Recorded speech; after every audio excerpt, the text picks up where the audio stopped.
ദിവ്യ എവിടേക്ക് എത്തിയിട്ടുള്ളതെന്ന് വേറെ എവിടേക്കാ വെച്ചാൽ വരെ നമ്മുടെ രാമൻകുട്ടനെ മുടി വെട്ടാൻ വേണ്ടിയിട്ട് ചന്ദ്രാപിന്നിലുള്ള ചുപ്പിമാളിൽ വന്നിക്കണം കേട്ടാ. പ്രാവശ്യം എന്താ പറയാ അനങ്ങാതിരിക്കുന്നുണ്ട് അല്ലേ അല്ലേ?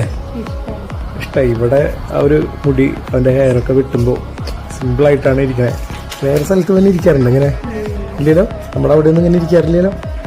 അതുകൊണ്ട് തന്നെയാണ് നമ്മൾ വീണ്ടും ഇവിടെ തന്നെ വന്നതല്ലേ. കഴിഞ്ഞ വട്ടം നിങ്ങൾക്കറിയാം ഇവനെ മുടി കാര്യങ്ങളൊക്കെ ചെയ്തിരുന്നത് നമ്മുടെ ഈ ഒരു പയ്യ തന്നെയാണ് കേട്ടോ. അനങ്ങാണ്ടിരിക്കുന്നുണ്ട് കേട്ടോ. വലിയ ടാസ്ക് അല്ലേ, ഗംഭീര ടാസ്ക്കാണ്. ഇത്ര കുഞ്ഞു പിള്ളേരൊക്കെ ഇങ്ങനെ ഇരുത്തി ചെയ്യാന്ന് പറഞ്ഞാൽ ഗംഭീര ടാസ്ക്കാണ്. പിള്ളേര് ചന്ദ്രാപിന്നിയില്ലേ അല്ലേ, ചുപ്പിമാള് എല്ലാം ഉണ്ട്.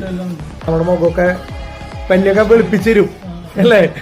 भैया नाम क्या है? सैफी. किधर से? तुम्हारा काम अच्छा है. ആദ്യം നമ്മള് ഈ പയ്യയുടെ അടുത്ത് തന്നെയാട്ടോ വന്നേ, അതുകൊണ്ടാണ് വീണ്ടും നമ്മൾ ഇവിടേക്ക് തന്നെ വന്നത്. നിങ്ങളുടെ ഷോപ്പ് ഗംഭീരാണ് കേട്ടോ, അടിപൊളിയാണ്.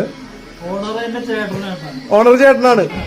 ഞങ്ങൾ ഇനി ഇവിടേക്ക് വരുന്നുണ്ടെങ്കിൽ എന്തായാലും രാമകോട്ടന്റെ മുടി ഇവിടെ തന്നെ വെട്ടുള്ളൂ.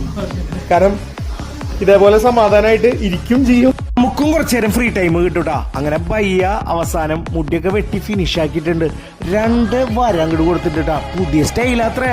രാമൻകുട്ടനെ ഇഷ്ടപ്പെട്ടോ ചോദിച്ചപ്പോ ഇഷ്ടമായിട്ടുണ്ട്. കാരണം അത് ചോദിച്ച വശം അവനൊരു ചിരിച്ചു കിട്ടാ. ഇപ്പൊ ചിരിക്കും, നിങ്ങൾ അതൊന്ന് കണ്ട അത്രേ ഉള്ളൂ. അങ്ങനെ അവൻ എല്ലാവരോടും ടാറ്റ പറഞ്ഞു. നല്ല കസ്റ്റമർ സർവീസാണ് കേട്ടോ അവിടെ. അപ്പൊ എന്തായാലും നമുക്ക് അടുത്ത വീഡിയോയിൽ കാണാം കേട്ടോ.